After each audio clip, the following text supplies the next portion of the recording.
Fred Allen Show. Brought to you by Ipana Toothpaste for the smile of beauty, Sal Hepatica for the smile of health.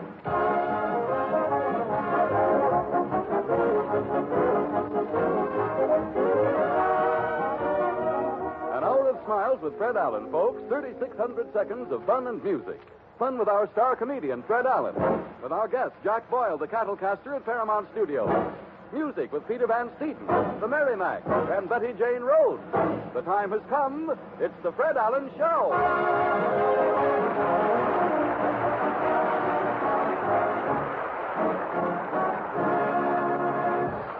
The time, 5 o'clock Pacific Time. The place, Studio B in Hollywood's Radio City. The occasion, the opening of the Fred Allen program, and the overture is You Can't Brush Me Off.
To come to California, some people leave New York by plane, some people leave New York by train, others leave by bus. Tonight we bring you a man who left New York by request. And here he is, Fred Allen in person.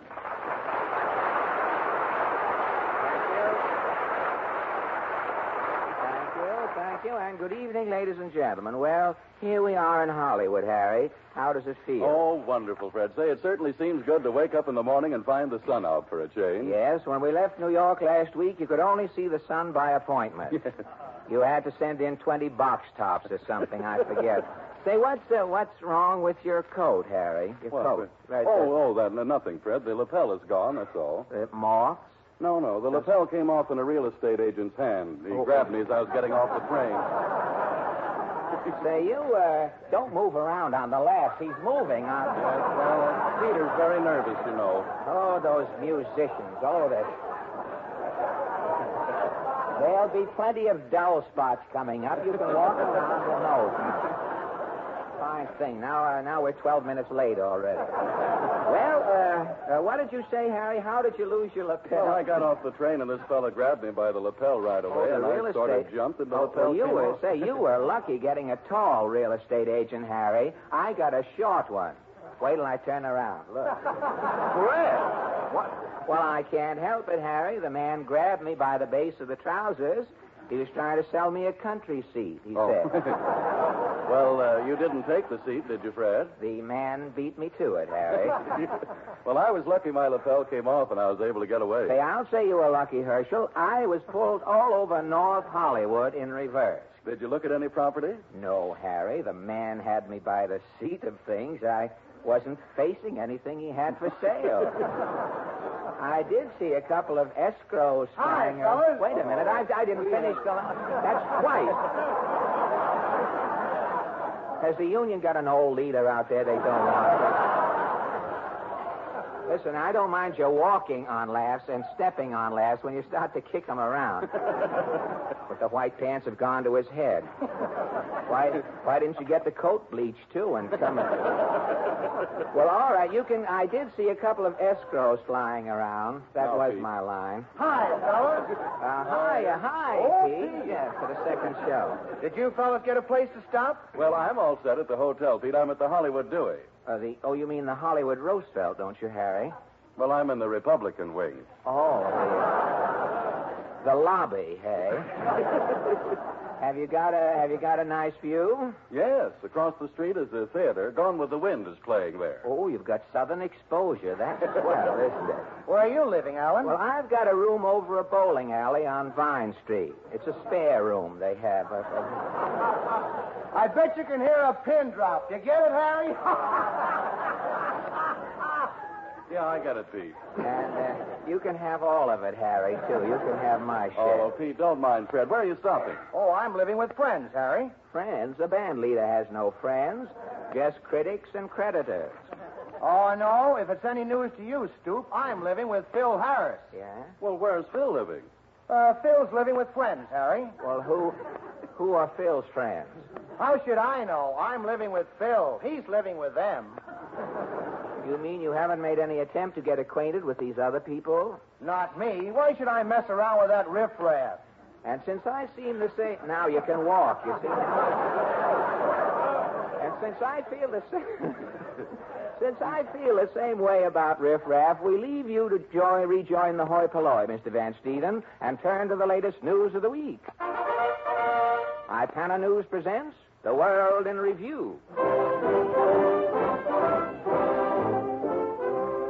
Hollywood, California. Prominent comedian arrives in Hollywood to complete radio season and start...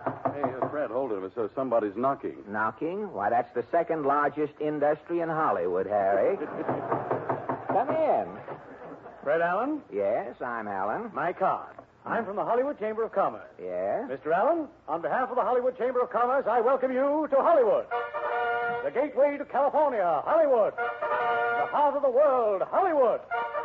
Hollywood welcomes Fred Allen to Hollywood. The man who blew that fanfare was no musician.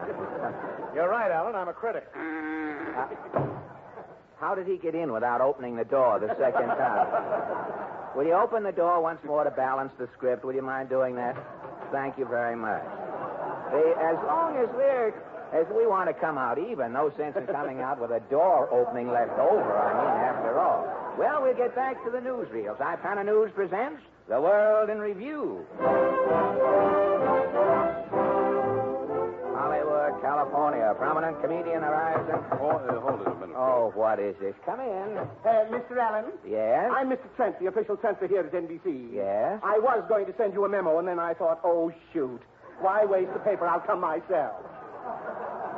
You say you are the censor, Mr. Trent? Yes, I've just read your script, Mr. Allen. An hilarious bit of scrivening, eh, Mr. Trent?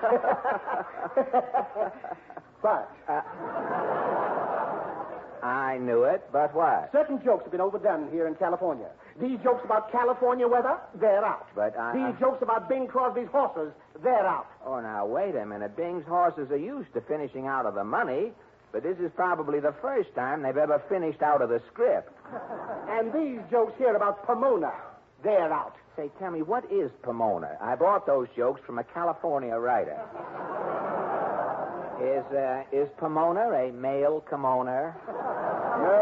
No. Pomona is a town outside of Hollywood. Mm-hmm. The comedians built Pomona themselves to tell jokes about it. Oh, they did? Yes. Good idea. They've been overdoing it. Pomona, too, is taboo. And I do mean boo. Now, wait a minute, Mr. Trent. If I can't mention the weather, Bing Crosby's horses, or Pomona, how do you expect me to get any laughs? Very simple. You can rent another eagle. Well, I may not have to rent one. A bird may show up during the program. But I ought to broadcast in an alley. I'm sure I'd meet a better class of people. Not Afra members, but they would... Well, Ipana News presents... Oh, there can't be many more knocks left in that door. I know. Come in. Go right in, Orphan. Yes, Mother. Stuffy place, isn't it? Oh, no. Oh, what's that? That's Mr. Allen. Oh. Hold my hand, Orphan. He may bite. Now, madam, if you're taking the little boy... I know where I'm taking him. Speak up, Orphan. Must I talk to this monster, Mother? The feeling is mutual, son. Now, look, madam, I'm very sorry. I'm busy here. Quiet, introvert. Why, Orphan here is opportunity knocking at your door. Oh, come. Let's have no understatement, Mother. Tell him who I am, what I've done. Sound him, Mumsy. Mumsy will handle him, darling. That child is spoiled, madam. He won't keep until morning. I've got dry ice in his BBDs. Well, he may make it, but who is this Trojan pony you have? Mr. Allen, meet Orson Rooney, the greatest child star in Hollywood today. Orson Rooney? Yes, the critics say I'm half Mickey and half Wells. You are all Mickey as far as I am concerned, sir. Now, listen, who sicked you two Jodes on me? You're here to make a picture with Jack Benny, aren't you? Well, so what? You two have got to have some talent in the picture. Yes, you're going to need a name. I am a name. You are a name I would hate to be called, son. What have you ever done in pictures? Tell him, Mumsy. In 1937, in Bachelor Mother, Yes. Orson's one line was the high spot. He said, Begone, father. You're no father of mine. Fade out. in 1938, in Bachelor Aunt, again Orson was the high spot. He said, Begone, father. You're no father of mine. Fade out. in 1939, in Bachelor, Orson said, Begone, father. You're no father of mine. Fade out. You see, Orson's career has been a cavalcade of high spots. Well, up to That is only your opinion, madam. Up to 1939. Tell me, what is he going to do in 1940? That is up to you. Yes, what is it going to be? In 1940, is Orson Rooney hitting a high spot? No, in 1940, Fred Allen is hitting a low spot. Take this. Oh, you beast! Oh, excuse my short leg, lady. I was aiming for the ball. Well, I've never been so insulted in my life. Let's go. Yes, back out, Mother. Here comes his other foot. And now, ladies and gentlemen, the Merrimacs. Fred, the Merrimacs. What about the newsreel? Oh, Harry, we haven't any time for the newsreels now. Oh. According to the studio clock, it's time for the Merrimacs to sing for us, Ezekiel Saw the Wheel.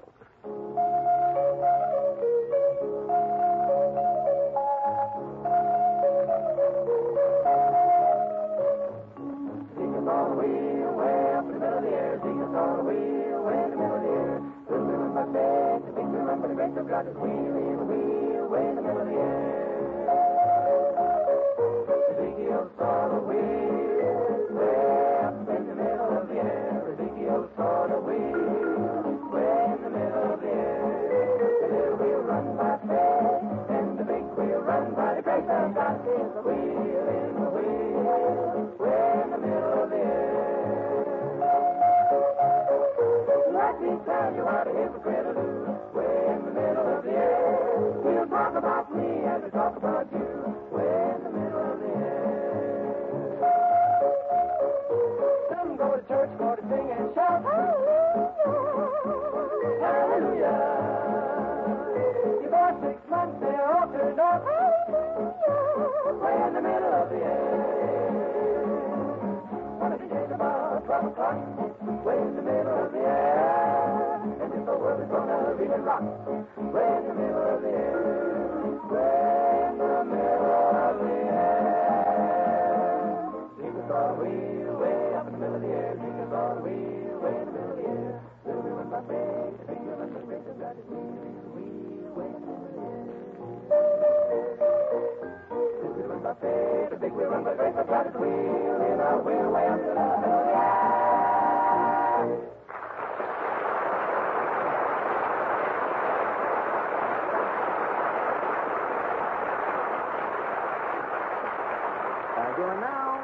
And now, ladies and gentlemen, if the first 4 rows will please move back, I'll unleash our first guest of the evening, Mr. J. Stanford Snarlsworth, the Sunshine Boy. Yeah, a lot of nonsense. Radio, bang. Well, I take it that you don't like radio, sir. I don't like anything. Does that answer your question? Well, are you always as amiable as this, Mr. Snarlsworth? Sure, I got an even disposition, always mad.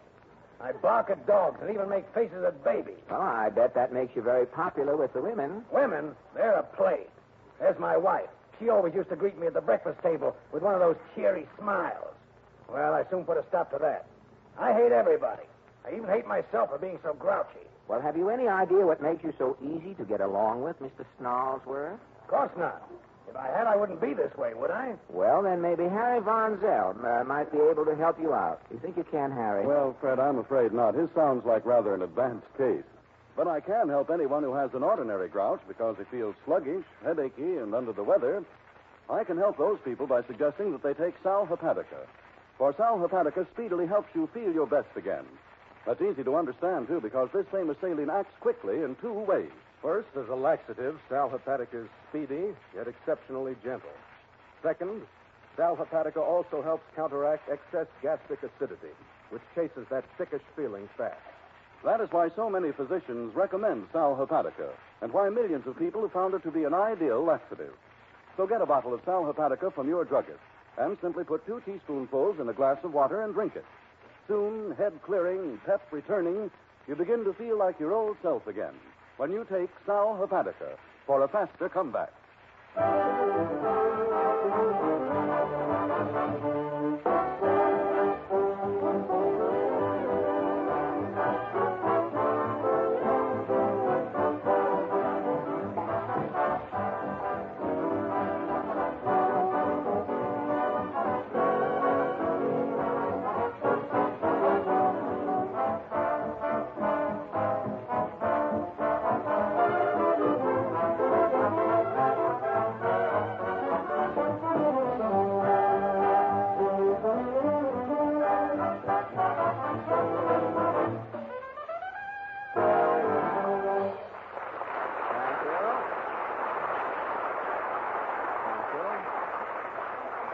Thank you.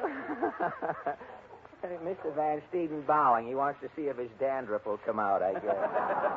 But Peter Van Steeden and his son, Kiss 17, have just played a number called 6 Lessons from Madame Lazonga. The librettist apparently wrote himself out on the title, There Are No Lyrics for the Song. Now, our guest tonight, ladies and gentlemen... Oh, hello, Portland. Hello.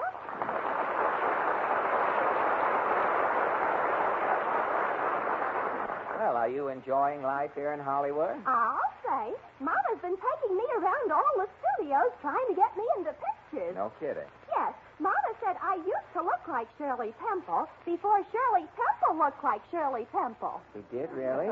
Well, why didn't your mother put you into pictures then? Well, Mama said nobody wanted anybody who looked like Shirley Temple until Shirley Temple went in pictures. Oh, well, how does your mother expect to get you into pictures now? Mama says now I look like Claudette Colbert. But isn't there a girl using that name in pictures now? Yes. Mama found that out today. Oh, Schreiber's been talking, hey? Well, what's your... Clear Schreiber, somebody. What's her next move?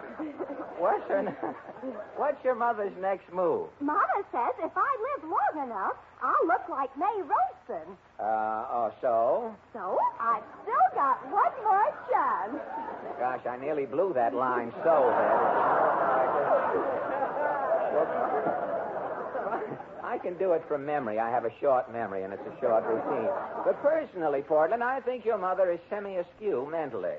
You can't be a success in pictures just because you look like 2 people. Thomas Edison was. Well, how do you mean? As a boy, Tom Edison looked like Mickey Rooney. And? As a man, he's the spitting image of Spencer Tracy.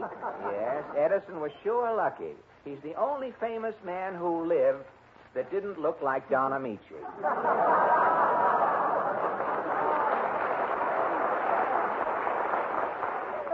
That reminds me. Is Don Amici taking your place? Taking my place where? Well, Jack Benny said Sunday night he was putting you out of his picture. Look, Benny can't put out a hot foot.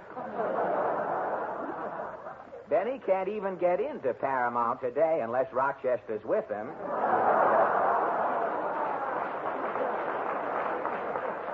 Well, Jack said he was having them tear up your contract. Oh, yeah? Well, whoever tears up my contract is going to have some mighty expensive confetti on his hands. If you're going to be together in the picture, why is Jack going to Honolulu? Well, that shows what Benny knows about pictures. Now, our picture opens with a long shot of Benny in Honolulu. He's going to Honolulu for the long shot. He doesn't even know they build sets in studios. What is a long shot in pictures? Benny.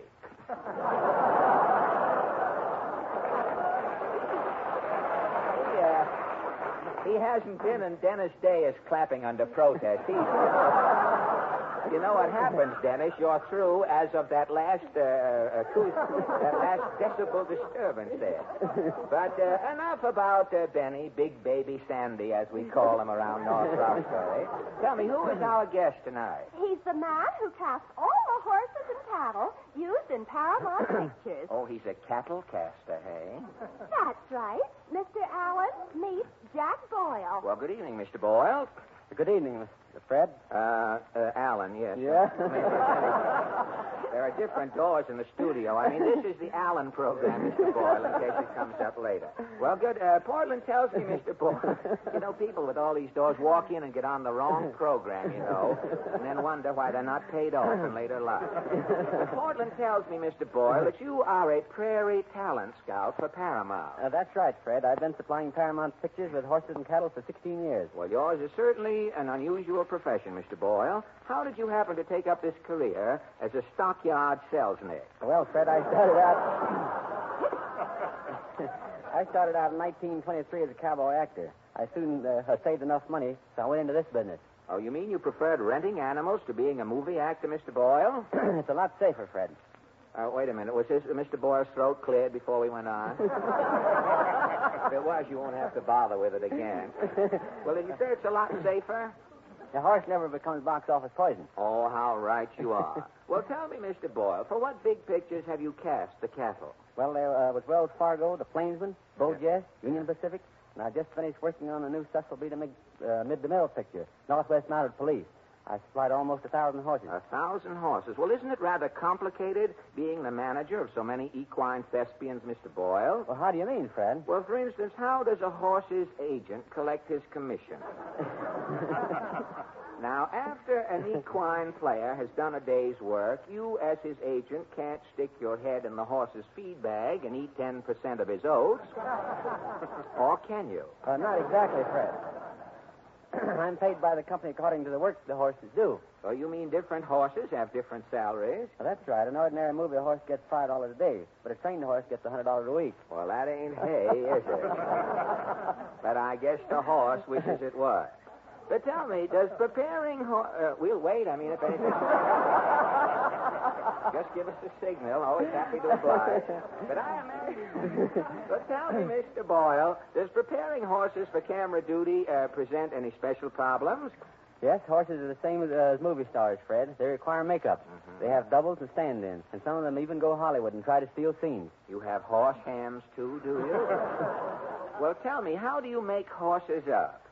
Well, making up a horse usually consists of dyeing it another color or some harmless solution. Dyeing it? You mean that the horse the Lone Ranger has been riding around all these years is in reality a peroxide blonde? I don't know about silver, Fred, but I have to make up animals in a lot of my pictures. Well, do you have character horses to play old man stallions? You know, do you line their faces and stick gray manes on them, do you? No, but sometimes two stars will ride horses that look almost alike. We change their markings to avoid confusion. Oh, well, do you do anything besides dye the horses? You know, do you put red enamel on their hooves, pluck their fetlocks, or give them an upsweet tail dew? Sometimes, Fred. But you say horses have doubles and stand-ins, Mr. Boyle. Now, what does a horse with 4 legs need with a stand-in? A horse that's ridden by a star is too important to be risked in jumps and falls, Fred. We make up other horses to look like him for action shots. You haven't got to catch a train or anything.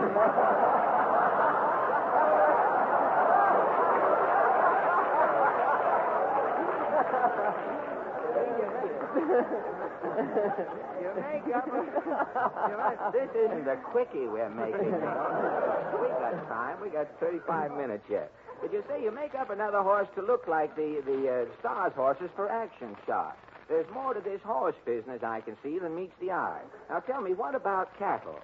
Well, cattle are much easier to handle than horses, Fred. Well, what about those herds of cattle you use in prairie scenes? Now, what becomes of these cows when you're finished with the picture? You just send them around to central casting, do you? No, I sell the herd back to the meat packers. Oh, you mean the steak that I ate in the drive-in this noontime might have been playing opposite Hopalong Cassidy yesterday? It's possible, Fred. Well, isn't it rather risky leaving a herd of steers around loose on a Hollywood lot, Mr. Boyle? Well, how do you mean, Fred? Well, haven't you ever caught an actor bearing down on a fat steer with a knife and fork, calorie bent? Not yet. Well, I heard about one picture they were making for some independent company around here. The director was taking a close-up of a cow's head. Well, when he pulled back the camera, the rest of the cow was gone. The cat had eaten the cow right up the backbone to the collarbone, Mr. Boyle. But I imagine you come across some odd problems in your business, Mr. B. Yes, I occasionally do, Fred. What would you say has been dilemma number one in your 16 cinematic year? I guess it was in connection with the picture Buck Benny Rides Again. There was another problem connected with that?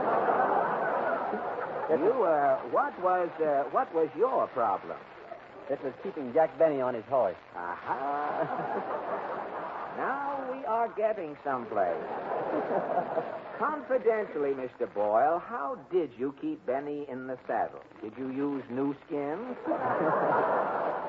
Well, Fred, it was pretty hectic. Say, tell me, what happened when Mr. Benny confronted his mount?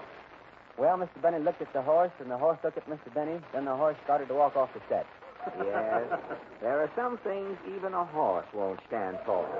Well, Mr. Boyle, I imagine Paramount will be sending for you soon to work in the new Jack Benny picture. Are they using horses in this one, too, Fred? Well, not that I know of, but when the picture's finished, the publicity department may refuse to rave about Benny's work, and that is where you will come in, Mr. Boyle. But I'm just a horse and cattle man, Fred. I know, but you can provide the necessary bull.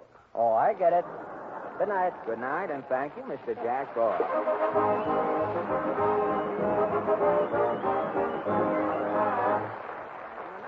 Gentlemen, Miss Betty Jane Rhodes heard that we had to leave Win Murray in New York to keep an eye on the World's Fair, and so Miss Betty Jane Rhodes has kindly volunteered to save what's left of the day.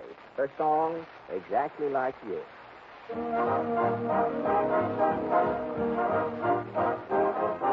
I know why I've waited, know why I've been blue, for I've waited night for someone exactly like you. Why should we spend money on a show or two? You know that no one does those love scenes exactly like you. You make me feel so grand, I want to hand the world to you. You seem to understand each foolish little scheme I'm scheming, dream I'm dreaming. Now I know why Mother taught me to be true. She meant me for someone exactly like you. I used to have a perfect sweetheart, not a real one, just a dream. A wonderful vision of us as a team. Can you imagine how I feel now? Love is real now. Yes, I do. You're just what I wanted, and now it's nice to live, paradise to live. I know why I've waited, know why I've been blue, prayed each night for someone exactly like you. Why should we spend money on a show or two? No one does those love scenes exactly like you. You make me feel so grand, I want to hand the world to you. You seem to understand each foolish little scheme I'm scheming, dream I'm dreaming. Now I know why Mother taught me to be true. She meant me for someone. Now I know that someone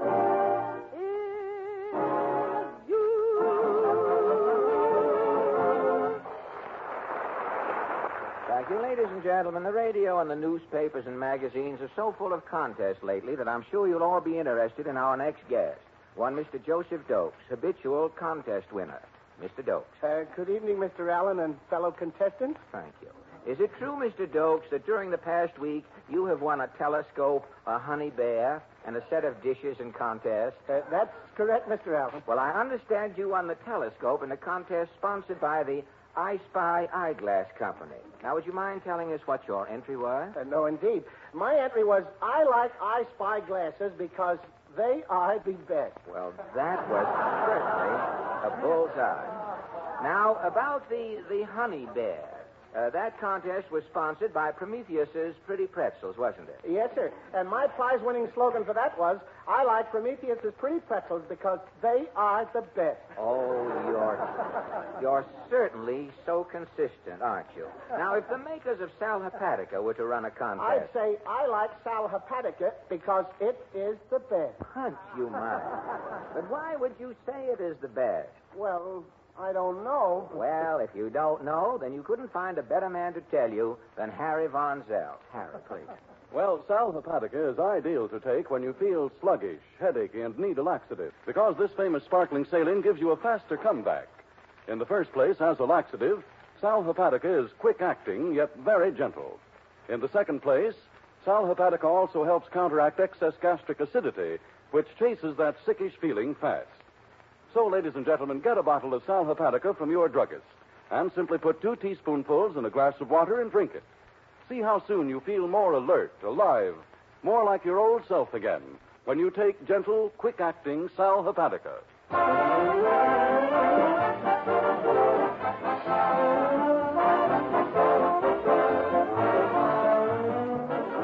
The Fred Allen Show will continue immediately following a brief pause for your station identification.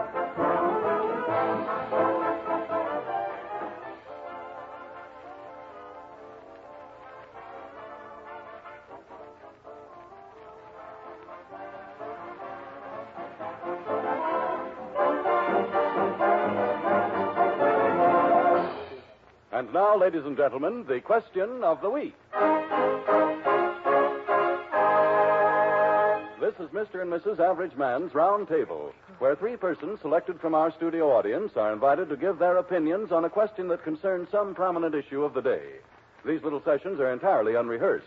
Fred is taking his place now at the round table, where he meets his fellow debaters for the first time. Yes, Harry. Are you prepared, Fred? Yes, Harry. All right. I'm prepared. Good evening, good evening, good evening. The forum is officially open if Portland will kindly introduce the first member of our little committee here. Yes, Mr. Victor Woke from New York City. Well, good evening, Mr. Woke. Good evening, Mr. Allen. Excuse me, I guess it's still afternoon here in California, isn't it? But tell me, you live in New York City, do you? That's right. Well, what are you doing out here in California? Did you get on a wrong bus at 42nd Street or something? No, not quite. I'm a graduate student at the California Institute of Technology. You are a graduate student at the Well, if you live in New York City, wouldn't it be more convenient for you to go to college in New York instead of going to the University of California? Or are you commuting? No, the California Institute is a particularly excellent school, as Milliken would say. Oh, as Milliken would say. Clear Milliken, somebody. That won't go on in the second show. But tell me, what are you studying that makes it imperative that you come here to California to study, Mr. Wolf? I'm in the electrical engineering department, and I'm working in the high voltage laboratory. In the high voltage laboratory? Yes. Are you working on any particular problem? At present, no. You aren't? No. Well, what are you doing? Isn't it pretty dangerous to be in a high voltage laboratory if you're not doing anything?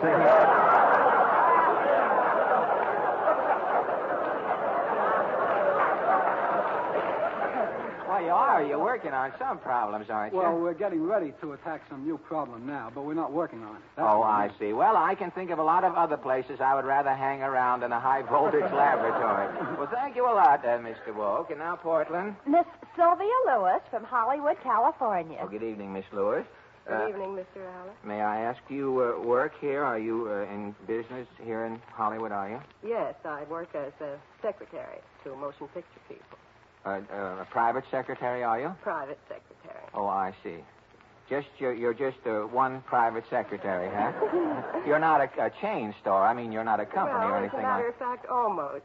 You- My partner, Billy Taussig, and I run a secretarial bureau, and we have a staff of people. Oh, and we're all private secretaries to motion picture people. Oh, you're a wholesale secretary. Well, that's good. Tell me, what services do you give, Miss Lewis? Well, we help them to find houses when they come here for the first time and tell them where to send the children to school and take dictation and work on manuscripts. I mean, if a person's coming out from New York, they send you a wire, and when they get here, you have supplied them with a house, a butler, cook, groceries, car, chauffeur, and everything, huh? That's right. You said it much better than I could. Well, I caught the gist, and I thought I'd save 30 seconds.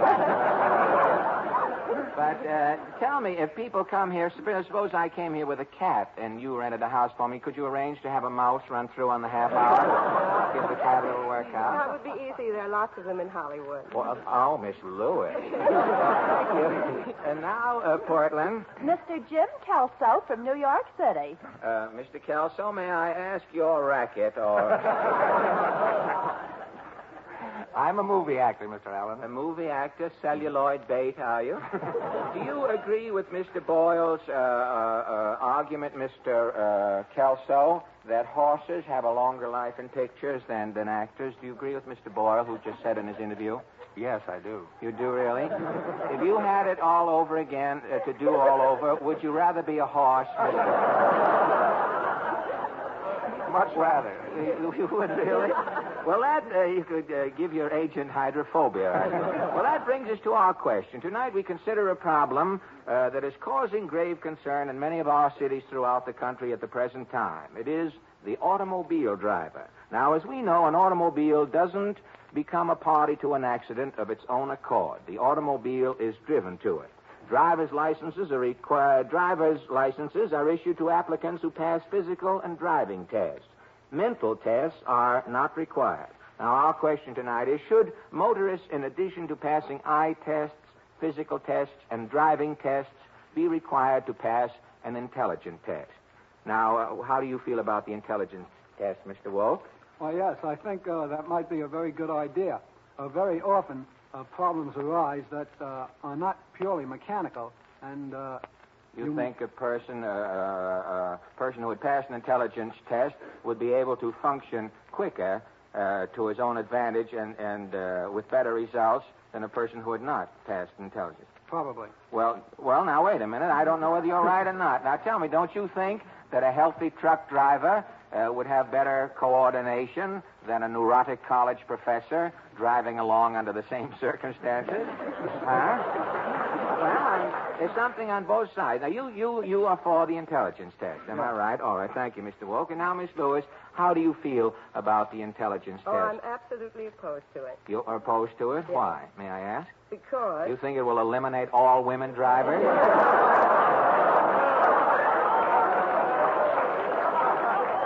Why? Was that what... Exactly, yes. Oh, I'm sorry. Oh, that's awful. I stole your laugh, Miss Lewis. I didn't know you were going to say that. I give you my word, I am not psychic. I didn't read your mind.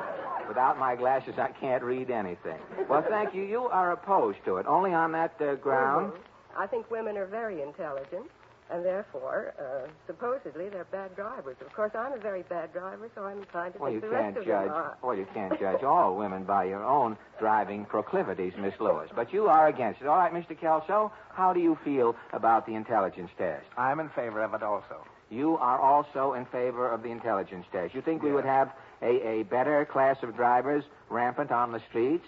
Oh, yes. Of course, I don't know about the driving around here.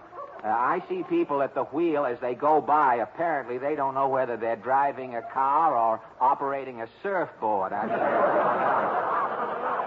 I know that out here on Vine Street, hundreds of cars go up and down every day, and the street is as good as new. It shows the drivers are driving on a beam or something. Well, our little committee stands apparently 2 for the intelligence test and 1 against it. Our committee has dozed off, and I no, that's right, 2 for and 1 against. I do feel confident, however, that our little conference tonight will have no immediate effect on the motorist situation around the country. Something tells me, though, that if all car owners had to pass an intelligence test tonight, the only man driving a car tomorrow would be Einstein. On this note of FOB futility, our forum adjourns, and thank you all for your kind cooperation.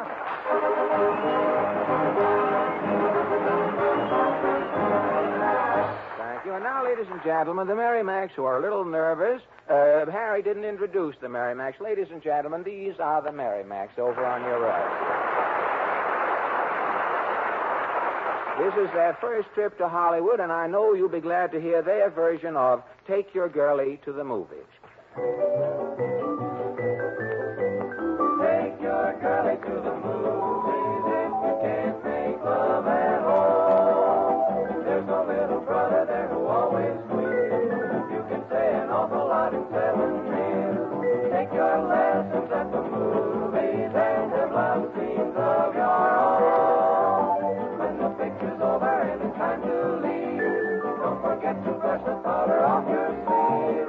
Take your girlie to the movies if you can't make love at home.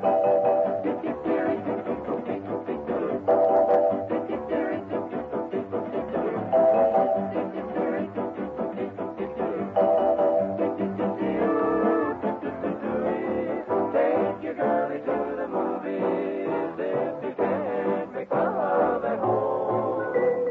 There's no little brother there who always squeals. You can say an awful lot in 7 reels. Take your lessons at the movies and have those love scenes on your own. When the picture's over and it's time to leave, don't you forget to brush the powder off your sleeve. Take your girlie to the movies if you can't make love at home.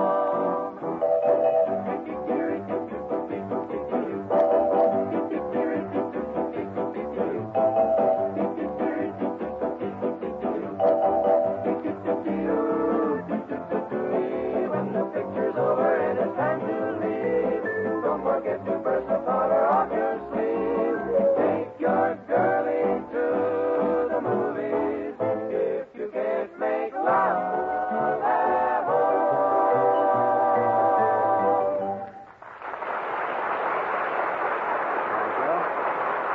Thank you. Now.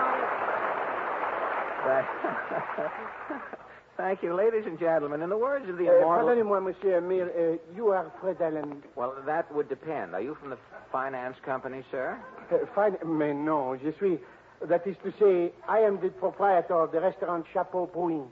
Chapeau Bruin is, well, it's just another brown derby to me, brother. Now, look, I am not interested in... Monsieur, I come to ask permission that at my restaurant we may name after you a dish. Now, look, Harry, I'm only out in Hollywood less than a week, and they want to name a fish after me yet. Fish? No, monsieur. Dish. And it is superb. Tender young breast of chicken, baked under glass with mushrooms covered with cream. This pièce de résistance is served with the potatoes smashed and green peas fresh from the garden.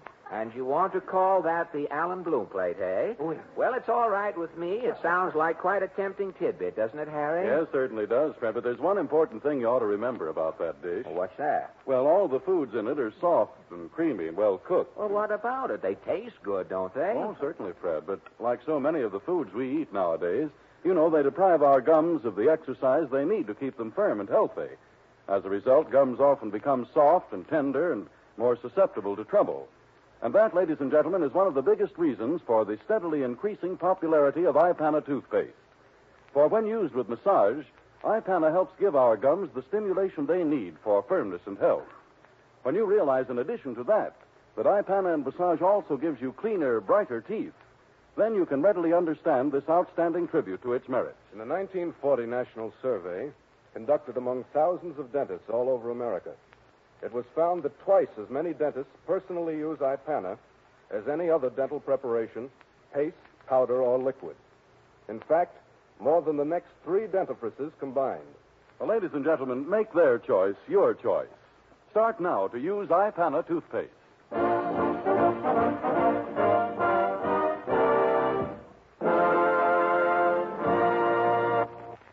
You are now, ladies and gentlemen, what's left of the mighty Allen Art Players. Tonight, these undernourished punchinellos present a hillbilly court drama called Self-Defense. Or the judge was a vegetarian, so he couldn't mete out justice. Overture, Peter.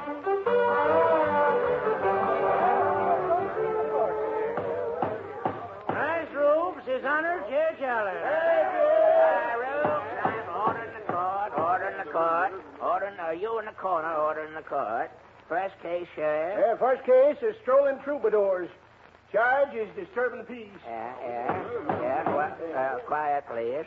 Order in the, what you been doing, boys? Well, we was with Major Bowles' unit 207 and a half. 207 and a half, Yeah, passing through here, we fell out of the freight car. We've been singing in backyards working our way home. Well, charge here says you boys was disturbing the peace. Well, we was only singing, Judge. That ain't disturbing the peace. Well, that all depends, son. Let me hear the evidence. Court will hear the evidence. Judge, okay. 1, 2, boys. You're the flower of my heart, sweet and old line.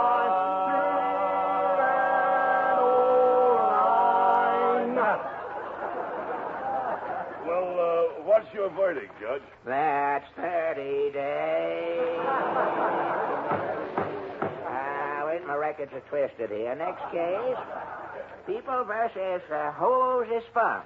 Charge is murder. Murder. Order in the court. Murder, ain't it, clerk? It ain't only murder, Judge. Charge says horse stealing, milk snatching, attempting to abscond with 10 cents worth of ungantine, and concluding with indecent dressing. Well, Hosey's got all the earmarks of a one-man crime wave, Sheriff. Yep. Yeah, you concur, hey? Well, sure. Proceed with the case. First witness. Hopper Tate's boy, Rancid. Present, Judge. You Rancid Tate, are you, boy? Yes, sir. Ain't noticeable from here. Your occupation, Rancid? Oh, afternoons I play hooky, Judge. Yeah. What are you up to morning, Spratt? Mornings I tend my pa's general store at Bevan's Corners. What do you know about Hosey Spunk, the defendant? Well, Hosey come loping into pa's store about sunup this morning. Acting loco, was he? Yeah. He was only wearing night clothes, Judge. Night clothes, a two-piecer, Futuramas, or what you call them? Oh, he was wearing a night shirt. One of them flower bag and symbols.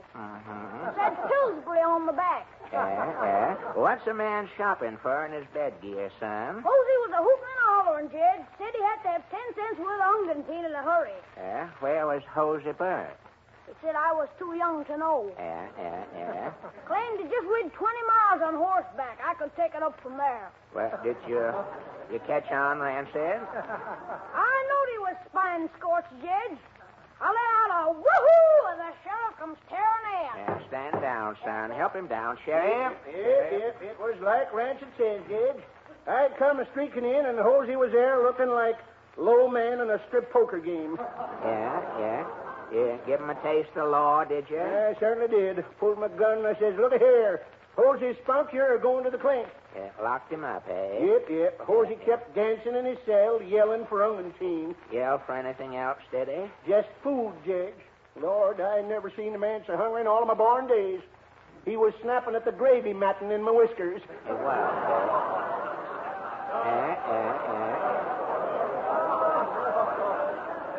Stomach must have been as empty as a politician's hat when he's got it on, Sheriff. Yes, sir. He ate 15 hamburgers, cellophane and all. He was eating like an acid.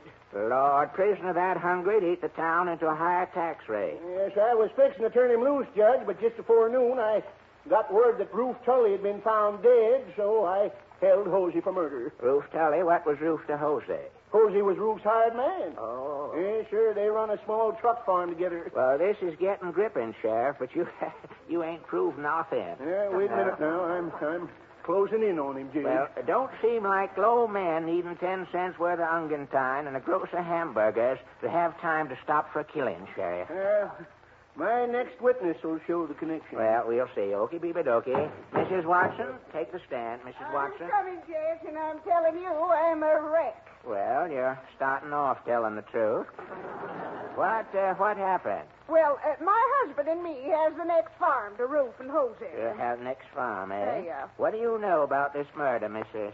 Watson? Well, just before daybreak, I was out milking the cow. Yeah? I heard a shot come from over by Jose's house. You run over to investigate, did you?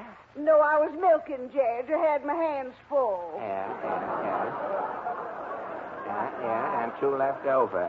Well, what happened? What happened after the shot? Well, Jose comes sprinting out of the house in his nightshirt. Yeah? He leaped the fence and come running up to me. You holler, did you? No, I was feeling kind of coy.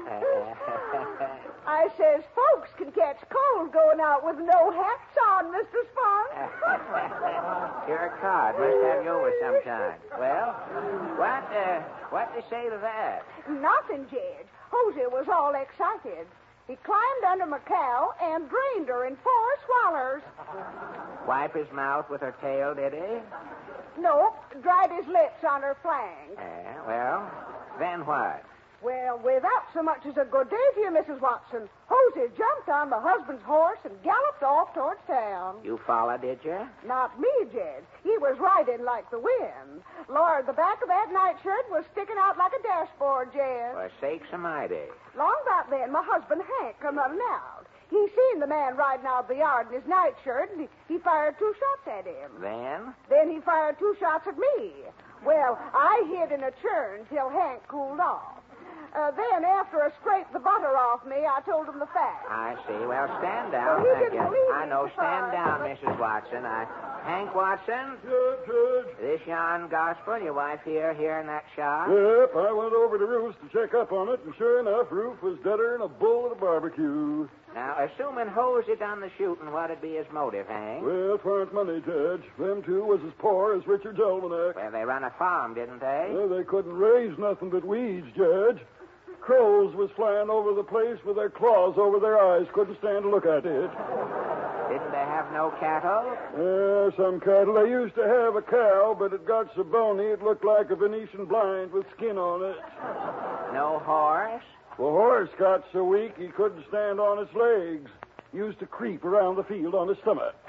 You never heard no words between Ruth and Hosey? No. They just used to work around looking like any minute they was expecting a buzzard to tap them on the shoulder and say, "You're next, brother." Well, stand down, Hank. I don't think... I know, stand down. Who cares what you think, for the Lord. Hosey Spunk, take the witness chair stand there. I can't sit down, Judge. That's right. In all excitement, you never did get that ungentine, did you? No. Still feel like I'm wearing a forest fire for pants, Judge. Guilty or not guilty, Hosey? Guilty with an alibi, Judge. You killed Ruth Tully, did you? It was self-defense, Judge. Looks like you defended yourself permanent, far as Ruth's concerned. Well, it was me or him, Judge. I had to shoot him. Yeah? What happened? That's a long story. Court will take a synopsis, Hosey. Okay. 8 years ago, I hired out to work for Ruth. I was to get $10 a month in pounds. $10 and found? Yep. If Ruth found $10, I was to get it. Proceed. Well, the first year I worked for Ruth, he didn't pay me. But I was new there, so I let it slide. Second year? And things got worse. Ruth give me the farm. He started working for me. How'd that work out? And I couldn't pay him, so the following year, Ruth took the farm back. Everything we touched turned to weeds. Weren't you growing nothing? Just growing old, Judge. Well, how'd you live? Well, that's what started all the fussing. One day we was eating weeds. Weeds? Yep. Used to close our eyes and make out they was broccoli. Jeepers creepers. You'd say worse than that if you ate them, Judge. Well, one day we was trying to down the weeds and Ruth spoke up. Indigestion, or was it words? Yep, it was words. Words, huh? Ruth says, "I ain't no vegetarian. I gotta have meat." I says, "Where you gonna find meat?" Nice coming back. Well, Ruth says, "I'm going to kill the cow." And he did. Then you had meat, eh? On the horns, yes. The rest of the cow was pretty bony. Yeah. You put that on the side of the plate, I reckon. Yeah. After Ruth got a taste of meat, he calmed down for a week. And then I seen a strange look in his eyes. What sort of a look? It was a meat look, Jed. A meat look, eh? Yeah. As soon as he got it, Ruth went out and killed the hen. The next time Ruth had that look, the horse disappeared. You two aren't eating horse meat. Well, Ruth took an oath it was bear, but I knowed it was horse. Well, how could you tell? And after I had 3 or 4 meals of that bear meat, I started whinnying and wearing harness for underwear. What happened when you finished the horse? Well, Ruth was fine. And then one day he got that meat look again, Judge. And our dog disappeared. Ruth didn't barbecue no mongrel. He told me it was a woodchuck. But the next day, sure enough, I started chasing cats and burying bones. When was this? 2 weeks ago. Ruth was good again for a time, and then I seen he was getting nervous. You didn't have no animals left, did you? No, Judge. Ruth kept getting worse and worse. Last night we had brambles, and he wouldn't touch nary a thorn. You didn't say nothing? No. When I went to bed, Ruth was pacing the floor. This morning I heard a noise. I woke up, and there was Ruth, Judge. Doing what? He had that meat look in his eyes. He was coming at me with a bottle of ketchup and a salt cellar. So I upped my gun and let him have it. That's your story, Jose? Yep, Judge. What's your verdict? There's an old cannibal saying, Jose. It goes, one man's meat is another man's brother-in-law. If you hadn't shot, you'd be a pot roast today. Court finds you not guilty. Court's adjourned.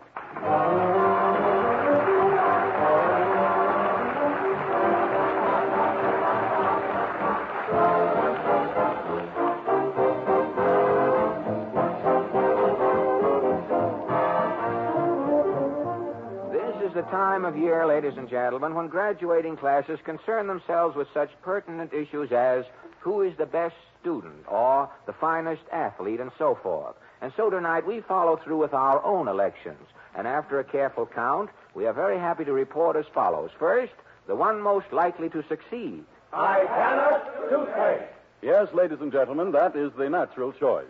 Ipana toothpaste, when used with gum massage, will succeed in helping you have the kind of a smile you can be proud of. Because an attractive smile depends on sparkling teeth and firm, healthy gums. And Ipana toothpaste is especially made not only to clean and brighten teeth, but when used with massage, to help give gums the stimulation they need for firmness and health. Second, the most convincing speaker. That, too, is Ipana toothpaste. For Ipana definitely speaks for itself.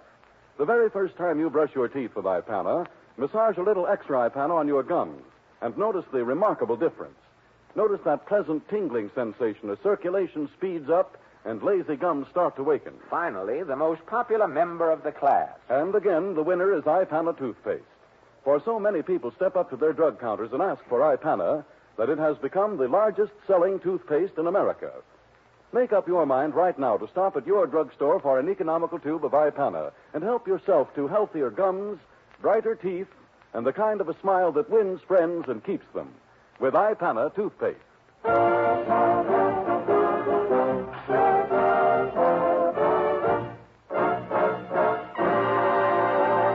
Well, another hour seems to have slipped away to add its little mite to eternity, ladies and gentlemen. But don't forget, next Wednesday night we bring you Vacation Hints. How can I avoid a touch of the sun? Ask him for $2 first. Your song of the week. Old MacDonald had a tourist camp. Just a minute, Nelson. Just a minute, Nelson. That's Old MacDonald had a farm, isn't it? You wouldn't know the old place now, brother. And our guest will be... radio's highest paid stooge. Hear Phil Harris' straight man, Jack Benny. If you miss Jack Benny Sunday night, tune in next Wednesday night. Ladies and gentlemen, there isn't one of us who hasn't a very deep sympathy for the unfortunate people of Europe, the old men, women, and little children who are today in such desperate need. I know that all of us want to help, to do our share, and we can help by giving to the American Red Cross.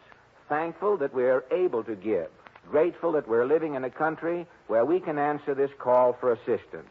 We live the American way. Let's give the American way. Thank you, and good night, ladies and gentlemen. Good night.